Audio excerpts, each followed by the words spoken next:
Hi, welcome to our channel where we share the most intriguing stories. It began with a letter, polite, official, and dripping with arrogance. A homeowners association wanted my land. I said no. That's when the pressure campaign started. SUVs at my gate, forged maps, drones in the night. They thought I'd fold. They had no idea who they were dealing with.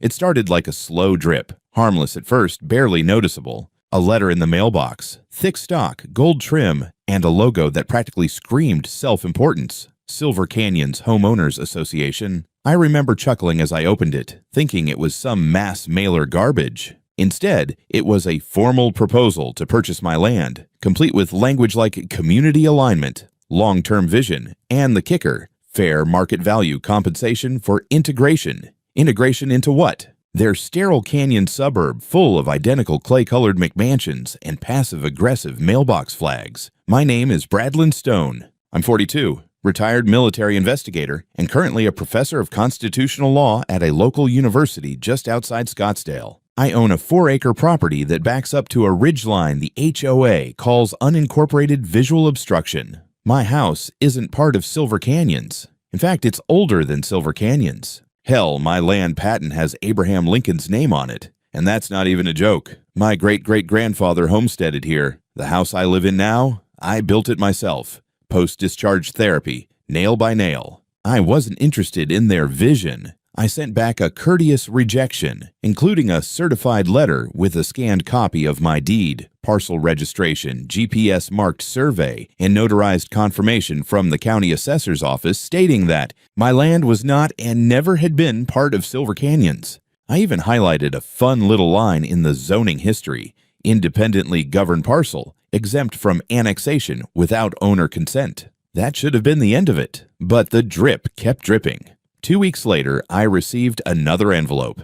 This one was thicker and less polite. A new offer with a higher price and some underhanded language suggesting that non-compliance might result in regulatory review. That last part got my attention, not because I was worried, but because it told me who I was dealing with. Karen DeFior, president of the HOA, a woman with a short temper, a longer memory, and apparently a god complex the size of Maricopa County. I'd only heard about her from my neighbor across the ridge, Ed, who fled Silver Canyon's after she tried to fine him for building a chicken coop without an approved livestock variance. He said she once had a truck towed for being too muddy. She was the kind of woman who wore pearl earrings to HOA meetings and called herself a civic strategist. I responded with a much less friendly letter this time, through my lawyer. A formal notice of no interest in sale backed by legal clarification that Silver Canyon's HOA had no jurisdiction over my property. I included certified copies of historical cadastral maps,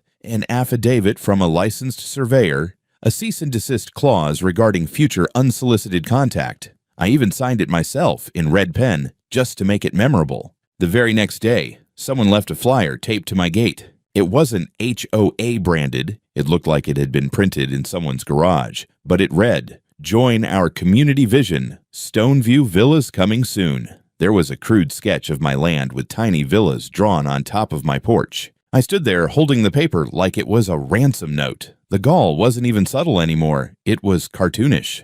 I scanned it, cataloged it, and added it to my folder. I knew enough about people like Karen to recognize escalation. This wasn't about money. This was about control.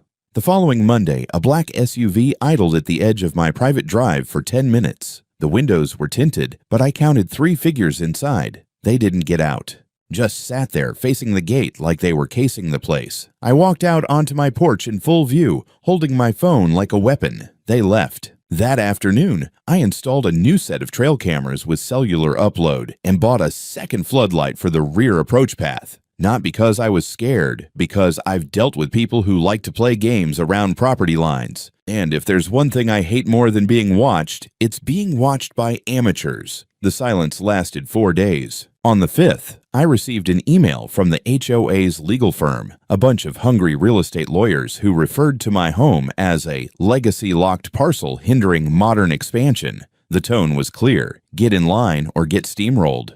I didn't even bother replying directly. Instead, I forwarded it to my lawyer and the county zoning commission. I knew what Karen was trying to do. She was laying the groundwork for a hostile claim. something that wouldn't hold water legally, but might sway city officials if she managed to make enough noise. I spent the evening compiling every piece of paper I had on the land, scanned them to PDF, created backups, and put the originals in a fireproof safe.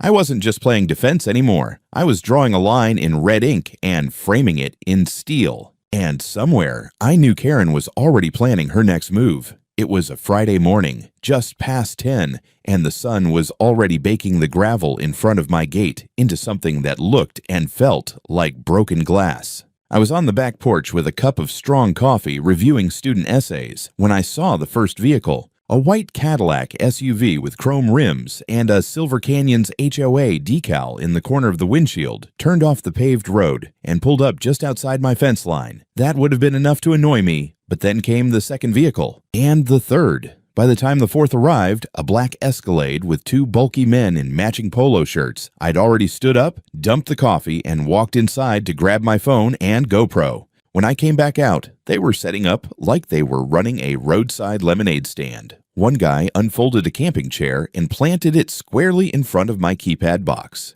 Another propped up a large folder on the hood of the car, flipping through laminated pages. And then I saw her, Karen DeFior, climbing out of the Cadillac like a conquering general dressed in beige slacks, designer sunglasses, and a HOA-branded sun hat. "Mr. Stone," she called through the bars of my locked gate, smiling like this was a damn garden party.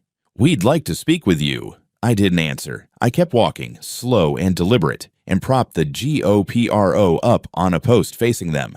Then I turned on the microphone app on my phone and made sure the outside cameras were recording. After that, I finally said what I knew would get under her skin. "You're on private property. Leave." Now Karen tilted her head and held up a leather portfolio.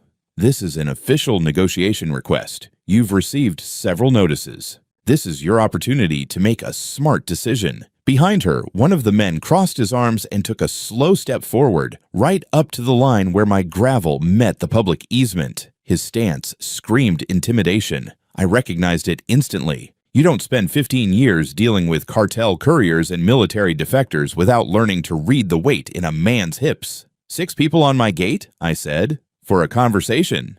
Karen laughed, like I was being ridiculous. "Bradlin, this land could do so much more. The community has voted to support a redevelopment plan. We're not here to fight. We're here to wait. You'll come to your senses." That was when I realized they weren't leaving.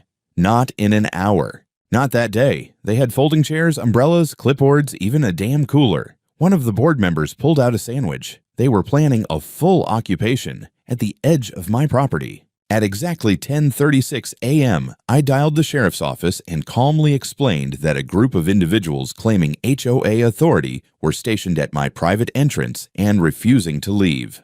The dispatcher recognized my name immediately, probably flagged after my earlier report, and told me a unit would be dispatched. I didn't go back inside. I stayed on the porch, letting them see me watch them. Karen pretended to ignore me, but I could see her glancing every few minutes. Every so often, she'd wave toward the camera or take a call on speakerphone loud enough for me to hear phrases like media interest and deed leverage. At noon, a car pulled up next to the group.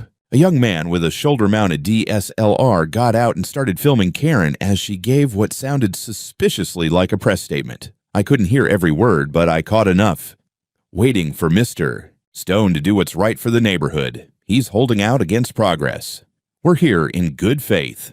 I took a picture of the cameraman's license plate and jotted down the media logo on his shirt, some no-name real estate blog. I added it to the folder. By 2 in the afternoon, one of the men in polos had moved to block my driveway outright, pacing like a mall cop with delusions of authority. I saw him snap photos of my security post, then pull out a laser measure and start recording dimensions. Karen didn't stop him. At 2:21 p.m., a deputy finally arrived. Cruiser rolled in slow, kicking up dust. He got out and took one long look at the scene before walking up to the group. I stepped off the porch and approached from my side of the gate, keeping my distance. Karen pounced first, handing over her folder like it was a gospel text. "Officer, we're representatives of Silver Canyon's HOA. This property is slated for future community integration. We're simply exercising our right to present a purchase offer and negotiate in person." The deputy blinked, unimpressed. He turned toward me. "Mr. Stone? This is private property. I've documented everything. They've been blocking my gate for over 4 hours. I have no agreement with Silver Canyons, and I've already submitted a formal cease and desist." The deputy sighed, looked back at Karen. "Ma'am, unless you have a warrant or a legal claim upheld by the court, you're trespassing. You need to leave Karen's mask cracked." "Officer, with all due respect, this isn't trespassing. This is community action. We have every right to discuss transitional acquisition." "He's being unreasonable." "That's not how the law works," the deputy said, deadpan. "This man owns this land. Your association doesn't extend past that fence. Pack up your chairs, take your sandwich, and get off his damn driveway." Karen's face was tight, red spots forming on her neck. She looked at me with pure hatred, then hissed, "You think this ends here? You're only making it worse for yourself." I smiled. "See you in court." They left slowly, one by one, like retreating salesmen after a failed pitch. The cameraman packed up, the guards folded their chairs, and Karen climbed back into her Cadillac without another word. But before she closed the door, I heard her mutter just loud enough, "He'll sell." One way or another, I thought they'd cool off after the gate standoff. I was wrong. Karen didn't retreat. She regrouped, and she came back swinging with a weapon far more irritating than guards: bureaucracy wrapped in lies. 3 days after the standoff, I received an official-looking envelope stamped with the seal of the city planning office. Inside was a formal notice requesting inspection of my property based on an anonymous community complaint alleging abandonment, code violations, and visible deterioration. It listed phrases like potential hazard to adjacent parcels and lack of compliance with neighborhood standards. It was laughable on its face, but I could already see what was happening. Karen was trying to get the city to turn up the heat. I called the planning office and spoke directly with the inspector assigned to the case. To his credit, he sounded embarrassed. He admitted he was just doing his job, but when I asked how many complaints they'd received on my parcel in the past decade, he laughed and said, "None. Until now." Then 5 in one day, I invited him out for the inspection the following morning. When he showed up, I handed him my last 3 maintenance records, current property tax receipts, photos from last week showing routine upkeep, minus drone images with timestamps, a copy of the cease and desist letter I'd sent to the HOA. He stayed for 15 minutes, inspected my gutters and front porch, and told me point blank, "This is a clean property. Someone's wasting our time." It wasn't even noon when I saw the next salvo. Someone had planted a new sign next to the road that borders the north edge of my land. A crisp, laminated placard stuck into the ground like a realtor's open house notice. It read, "Future Site, Stoneview Villas, a Silver Canyons expansion project bringing luxury to the canyon. Estimated completion 2025. My blood froze. Not because it was dangerous, because it was audacious." The sign had a mock rendering of my house, erased and replaced with a cluster of identical stucco villas, a small artificial pond, and a stone entrance sign that said, "Welcome home." I yanked the sign out of the ground, drove straight to the HOA office, and walked in carrying the damn thing under my arm. The receptionist froze when she saw me. Karen wasn't in, of course. The coward never is when she knows she's crossed a line. I dropped the sign onto the front desk and said, "This is trespassing and false advertising. I want a written retraction on your website within 24 hours. The receptionist blinked, stammered something about marketing teams and conceptual renderings. I didn't wait around for her to finish. I left, but not before snapping a photo of the office directory and noting the names of their board members. Back home, I logged onto their website and almost laughed out loud. Right there on the homepage, a banner with mock-up images of Stoneview Villas, their next phase of community growth. Clicking through, I found a sitemap showing my land as under negotiation, with little pending tags over my property boundary. They even listed square footage estimates, as if they'd already bought the place. But the worst part, my name was listed. Negotiations underway with Mr. Bradlin Stone Public Visible Blatant Lies. I took screenshots. Then I called my lawyer. Deborah Mays didn't yell. She just made a low, unimpressed noise and said, "They just moved this from harassment to libel and misrepresentation. We're going after them." While she drafted the first volley of our counteroffensive, I handled the surveillance. That same night, one of my cameras picked up headlights near the western tree line. A drone. It hovered for a few minutes, then disappeared. I recovered the footage, enhanced the stills, and caught enough of the device's shape to confirm it was a consumer-grade quadcopter with a mounted camera. I logged everything into my tracking spreadsheet: time, date, footage, incident code. I started naming the entries like war files. Operation Stoneview. The next morning, I received 3 anonymous flyers in my mailbox, each printed on high-gloss paper full of soft-focus images of families smiling beside pristine pools. At the bottom, a line read, "Don't let one holdout stop progress. Silver Canyons is for everyone." There was no HOA branding, but it didn't take a genius to see the fingerprints.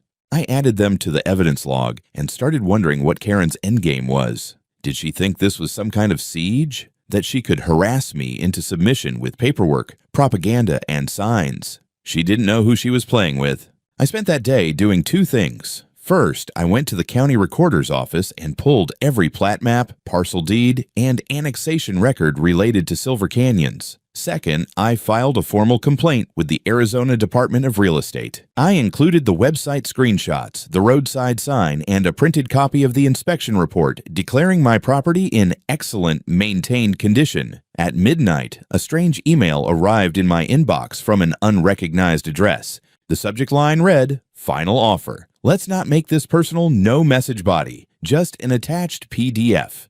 I didn't open it. I forwarded it to Deborah. By the time Monday rolled around, I wasn't just angry. I was operational. Everything Karen had thrown at me so far, her roadside theater, her PR campaign, her drone flybys, and fake listings, I had cataloged, time-stamped, and converted into ammunition. It was time to fire back. Deborah called me early. Her voice was crisp and caffeinated. "We're going aggressive," she said.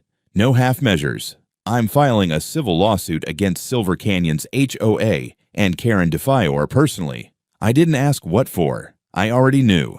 She had compiled a brutal cocktail of charges: libel and defamation for the website and promotional materials, false advertising and misrepresentation for listing my land as part of a fake development, harassment for the organized 6-hour standoff and repeated unsolicited contact, trespassing via the unauthorized signage and drone surveillance, and the biggest one, attempted coercive acquisition through fraudulent public documentation. We met that afternoon to finalize the filing. Deborah brought the paperwork. I brought a flash drive the size of my thumb, loaded with evidence, drone footage, gate camera clips, flyers, website PDFs, and a full Excel sheet titled KarenAttacks.xlsx. When I handed it to her, she raised an eyebrow. "You name your evidence folders like a military dossier?" "I used to investigate airmen who forged supply records," I said. "Old habits." She smiled. "Remind me never to piss you off." We filed the lawsuit with the Maricopa County Superior Court. Within 24 hours, process servers delivered official court summonses to the HOA board, Karen personally, the real estate firm that printed the flyers, and the shell company listed as the Stoneview Villas development sponsor on the website. That night, their homepage went dark. By Tuesday morning, I received a call from a panicked-sounding man named Richard Lamb, communications liaison for Silver Canyons. He spoke quickly, his voice greased with politeness. "Mr. Stone, we'd like to resolve this amicably. I understand there may have been some overenthusiasm on our part." I let him finish. Then I asked, "Do you represent the HOA's legal team?" No, just public outreach." "Then you're not qualified to have this conversation. Contact my attorney, click." That same afternoon, a black SUV parked across from my gate. Again. But this time, it didn't leave. I noted the license plate, wrote it down, and watched from my window. 2 hours later, the driver got out, walked to the edge of my driveway, and dropped a white envelope onto the gravel. Then he got back in and drove off. Inside the envelope was a letter. No logo. No header. Just text. "All of this can still go away. You don't want to ruin your life over dirt. Take the offer. You're not going to win." I added it to the pile. 2 more signs popped up near the entrance to Silver Canyons. Oversized vinyl banners reading "Future site of Stoneview Villas, Phase 1 sold out," and "Final phase coming soon. Only 1 parcel remaining." They were using my land as a marketing gimmick now. I filed a secondary motion for an emergency injunction to cease all marketing using my name or property likeness. Deborah pushed it through in record time. The court granted a temporary restraining order preventing HOA and its affiliates from referencing me, my land, or any future project connected to my address. By Thursday, the HOA had gone full damage control. Their lawyers responded to the lawsuit by claiming miscommunication, draft phase renderings, and non-binding promotional material. They argued that the standoff at my gate was a community engagement event, and that Karen had acted on her own discretion in organizing it. Deborah's response was deliciously surgical. She submitted a 20-page rebuttal that included time-stamped photos of the occupation, audio from my porch microphones of Karen referring to the meeting as a formal push, video of the guards measuring my gate, a notarized statement from the city inspector confirming HOA had submitted complaints using my name and parcel ID without my consent. Then she filed a motion to unseal internal HOA communication records, emails, texts, meeting minutes. Karen must have realized the dam was cracking because her personal lawyer sent Deborah a letter requesting private mediation to avoid escalation. Deborah declined. "This isn't a misunderstanding," she wrote back. "This is coordinated harassment and attempted fraudulent acquisition." Meanwhile, the pressure on me didn't stop. Someone began driving past my property every night around 11 p.m., flashing their high beams at the front of my house. I never caught them stopping, just slow passes, engine low, lights bright. I installed an extra trail cam and mounted a motion-activated strobe light on the mailbox post. Petty, but effective. The drive-bys stopped. Then came the most outrageous stunt yet. Friday morning, a crew of landscapers showed up at the edge of my property with a work order. They were scheduled to prepare the frontage for HOA visual unification. I walked out and asked to see the paperwork. It was printed with a Silver Canyons header and included an address, mine, with landscape refresh, erosion control, boundary beautification marked under work items. I asked who signed it. They pointed to the name at the bottom, Karen DeFior. I handed them a copy of the restraining order and told them if they crossed the fence line, I'd press charges. They left, but they didn't take the equipment. They left it right there, just beyond the property line. 2 gas trimmers, a shovel, and a 4-foot aluminum pole with a Silver Canyons flag zip-tied to it. I didn't touch it. I called the sheriff. He laughed when he saw it. "They're poking the bear now." "No," I said. "They're waking it up." Saturday morning started quiet. Too quiet. No drive-bys, no new signs, no flyers. I made coffee, sat on the porch, and for the first time in weeks, I let myself breathe. But peace is a tricky thing when you're under siege. Silence doesn't mean surrender, it means regrouping. Sure enough, around noon, I got a call from a friend at the county clerk's office. Melissa and I go back years. She used to audit case files back when I taught legal ethics to enforcement cadets. "You've Brad," she said cautiously. "You might want to come take a look at something." She wouldn't explain on the phone, just told me to come down to the records department, 3rd floor, bring ID. When I arrived, Melissa didn't waste time. She pulled a folder from her desk drawer, slid it across the table. "Recognize anything?" Inside were several plat maps, printed fresh, each stamped with the county seal, date of last edit, and document ID. But something was very, very wrong. My parcel 11A, registered under my name for more than 16 years, was now marked as pending annexation by Silver Canyons HOA. Not just on one map, on 3. Same title block, same signature line, same disclaimer, filed per Community Infrastructure Adjustment per Agreement SCHOA 215B. I'd never signed, received, or heard of such an agreement. "Where did this come from?" I asked. Melissa frowned. "All 3 documents were filed electronically last Thursday. Someone uploaded a batch from an external notary account. The file signatures check out on paper, but I can tell you right now, these aren't originals." She pointed at the bottom. "Forged notarization, fake witness names, an overlay of a non-existent agreement." It was sloppy, but it had passed first-glance scrutiny. "This looks like a fraud ring," I said, standing up. "I thought you'd say that." We printed out certified copies. I took them straight to Deborah. She went pale when she saw them. "If these made it into the official record system," she said, "Karen's plan was never just harassment. It was hostile acquisition." Within 2 hours, Deborah filed a motion to suspend recognition of all recent plat submissions for Parcel 11A, citing forgery, misrepresentation, and abuse of public record systems. Simultaneously, we alerted the County Assessor's Office, the Arizona State Land Department, and the Real Estate Fraud Task Force. And it got worse. Late that evening, a new website popped up, stoneviewaz.com. It looked slick, professional, almost corporate. Featured a project titled Stoneview Villas at Canyon Rim. Photoshopped renderings showed rows of identical luxury homes built along the ridge, my ridge. The timeline was aggressive. Phase 1 construction begins spring 2026.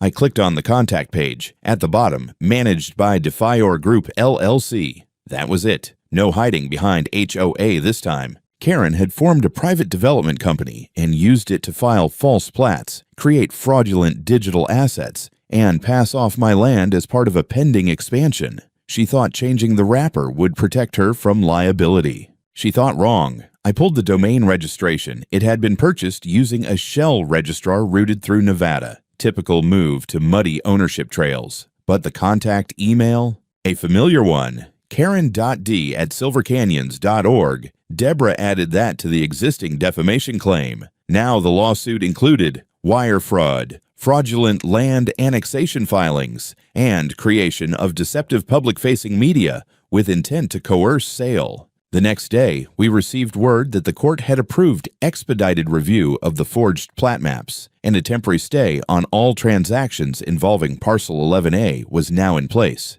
Karen had crossed a new line. This wasn't just harassment, it was criminal. Meanwhile, Silver Canyon's HOA went quiet. No response to legal filings, no updates on their site. Their social media went dark. But I knew better. A cornered animal isn't quiet because it's afraid. It's quiet because it's calculating. I doubled my surveillance, bought 2 new drones, reinforced my property line with trail cameras every 50 feet, motion detectors, solar floodlights, full perimeter lockdown. If they were going to try again, they'd leave a trail I could burn them with. Then came the break I didn't expect. A man showed up at my gate. Mid-40s, wore a loose flannel shirt and work boots. He buzzed the intercom and said, "I used to do survey work for Silver Canyons. I got something you need to see." I let him in. We sat on the porch. He handed me a folder, printouts of internal HOA emails and scanned notes. In one of the memos, Karen's handwriting was unmistakable. Use SCHOA 215B as a shell doc. Pull signature overlay from the Baker Ridge deal. No one's checking. Just get it stamped. She'd reused forged templates from an entirely separate land dispute. And now someone inside had flipped. I looked at him. "Why are you giving me this?" He shrugged. "I don't like watching good land get stolen. And I sure as hell don't work for liars." Monday morning brought a different kind of tension, the kind where your coffee doesn't taste right and every phone buzz makes your skin tighten. Deborah texted early. "They're panicking." "We're close." I didn't reply. I was busy printing everything the whistleblower had handed me. Emails, handwritten notes, survey maps with ghost signatures. One of the documents was a list titled Friendly Contractors, with payment amounts scribbled in the margins and next to one name. Extra incentive if Parcel 11A folds. We submitted it all to the court as an amended filing. The judge moved our case up the calendar. What had started as a civil land dispute was now veering into felony territory, wire fraud, document forgery, and conspiracy. That same day, I noticed 3 HOA properties had quietly removed their Stoneview signage. The website went offline entirely. A cached version still lingered, and we downloaded the full archive. The shell company's trail was sloppy. One email address listed in the domain registry led to a real estate attorney in Tempe who claimed no knowledge of the project. That was the first real crack. Deborah sent a subpoena. 2 days later, we received a trove of emails revealing Karen had used a burner LLC registered in Nevada to funnel funds from HOA reserves into early development planning. Some emails even showed her requesting boundary expansion paperwork, templates from a retired notary who had his license revoked 5 years ago. The pieces were falling into place. Meanwhile, I was still dealing with boots-on-the-ground madness. Someone had nailed a fresh HOA-style notice onto my front gate. Final opportunity to negotiate inclusion. Property considered non-cooperative. It was unsigned, but the phrasing stunk of Karen. I filed another police report and requested an officer swing by to log the incident. Every scrap counted now. 2 nights later, around midnight, a motion alarm tripped on the western side of my property. I grabbed a flashlight and the Mossberg. There were fresh tire marks in the gravel, off-road pattern, wide tread. My trail cam had caught a pickup pulling to the edge of the ridge. The passenger stepped out, tossed something over the fence, and left. I found it the next morning, a waterproof envelope sealed with tape. Inside a single sheet of paper with one sentence typed in all caps, "Sell or someone else gets hurt." Deborah didn't even flinch. They just made our case bulletproof. We forwarded everything to the sheriff and the state land board. I also handed the letter to a contact in the Arizona Attorney General's office, someone I'd known since my days investigating internal fraud for the military. He wasn't smiling when he left my porch. Later that week, a judge signed an order granting full discovery access into Silver Canyon's HOA internal communications for the past 3 years. That included meeting transcripts, vote records, financials, and, most critically, emails from Karen's HOA address. Deborah called it the gold mine. Then came the knock. This time, it wasn't a contractor or Karen or some guard in cheap sunglasses. It was a federal investigator from the Department of Real Estate Enforcement. He introduced himself, flashed credentials, and said, "You filed against Silver Canyons. We've been watching them for a while. You just handed us the smoking gun." Apparently, my case wasn't the only one. 2 other landowners in Maricopa County had reported similar pressure campaigns, harassment, drone surveillance, false HOA claims. Both had folded under pressure. One sold. The other was still fighting. My whistleblower's testimony sealed it. He agreed to speak under protection, and Deborah arranged an affidavit. His statement described how Karen had manipulated board members, used unauthorized notary stamps, and rerouted HOA dues into personal land acquisitions under development fronts. The court, seeing the mounting evidence, granted a temporary freeze on all Silver Canyon's real estate activity. Every project, every transaction, every expansion effort stopped cold. Karen, in response, tried one last play. Her lawyer sent an offer, half-hearted and too late. In the spirit of resolution, our client is willing to purchase parcel 11A at market value plus 10% premium, provided all legal actions are dropped. Deborah laughed so hard on the phone I could barely hear her say no. By Friday, Silver Canyons was imploding from the inside. Deborah received a leak from a junior board member, anonymous tip, burner email, containing an internal chat log from their HOA app. Karen's messages were frantic. She called the freeze an act of aggression and accused certain traders of sabotaging the future of the community. She mentioned a last meeting to rally her allies before things got out of hand. We forwarded everything to the investigator from the Department of Real Estate Enforcement. He told us, "That meeting? Let us know where and when. We'll be there." It took place that Sunday afternoon in Silver Canyon's clubhouse. Gated entrance, polished landscaping, fresh banners on the pillars. Building a legacy. I parked a half-mile away and let the authorities handle the show. An unmarked SUV rolled in ahead of me. 2 plainclothes officers entered through the front. I stayed behind, leaning against my truck, camera in hand. From the outside, it looked like any community meeting. Folding chairs, projection screen, HOA board members in pastel golf shirts sipping coffee. But Karen wasn't calm. Her voice carried through the open door, loud, brittle, desperate. "I am the president of this HOA. I have full authority. Everything we've done is by the book." Then, silence. A man's voice, calm and firm. "Ma'am, we need you to come with us.